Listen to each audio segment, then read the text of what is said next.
Charchadim. Hali ko'p yuguramanmi? Dangasalik qilma. Yana 10-15 marta maydonni aylanib chiqsang bo'ldi. 10-15 marotaba deysanmi? Hazillashyapsanmi? Kam hazillashmayapman-da. Ungacha chidolmayman. Mayli, rahmat keldi. Bugunga yetadi. Ertaga davom ettiramiz. Xo'sh, aytchi, o'zingda qanday o'zgarish sezyapsan? Musbatoy, oyoqlarim dir titrab, zuvlab berganimdan tillarim aylanmayapti. Birinchi marta hammada shunaqa bo'ladi. Hech qisi yo'q, qo'rqma.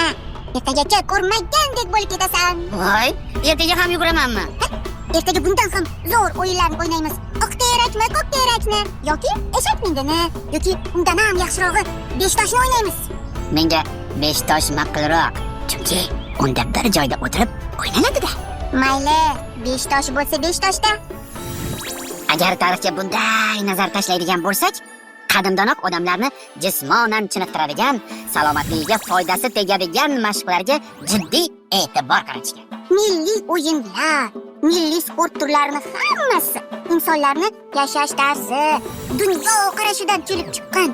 O'sha paytda kimdir chavandoz bo'lgan, kimdir esa qilichbozlik bilan shug'ullangan. Keyin o'zini bilganlarini yonidagilarga o'rgatgan.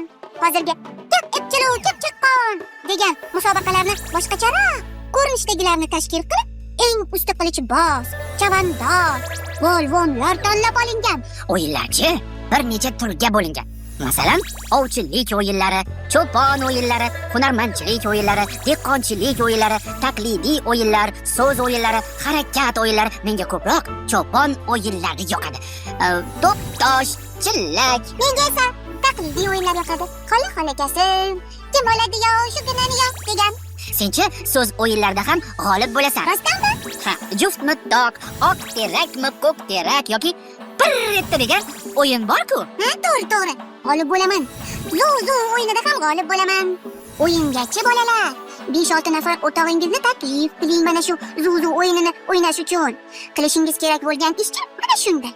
Yengilroq vazndagi o'rtog'ingizni yelkangizga opchi bo'lasiz. Aslibek, Ha? yoqqa kel. Nega endi? Bolalarga ko'rsatib beramiz. Sen meni opchi bo'lasan. Havo. Mayli, kel. Buncha og'irsan? Nechun tur? O'yinni tushuntirib beryapman axir. Halal berma. Shunday qilib, bolalar. He, to'xtagin. Qancha turaman? Ancha, jib tur. Bolalar, siz taklif qilgan o'rtoqlaringiz bir qator bo'lib turib olishadi. Sizni opchigan bola chuqur nafas olib, saf tortgan bolalar atrofini zuvillab yugurib chiqishi kerak. Bir nafasda zuvillagancha bolalar atrofini ko'p marotaba aylanib yugurgan jamoa g'olib bo'ladi. Bu mashqchi yuqori nafas yo'llaringizni yaxshilashga xizmat qiladi, shuningdek mushaklarni chiniqtiradi. Qilmadik, zo'rla. Qayerga ketamiz? Ketamiz uzoqqa. Antiqa hushtaklar yasaydigan rishtollik kulollar oldiga. Hushtakni nima qilasan? Seni yo'l-yo'lakay boshqaraman. Mayli, zuvlab yetib boramiz-u, kulollar, ajoyib hushtaklar haqida ham albatta gapirib beramiz. Faqat chirkaga ketdik.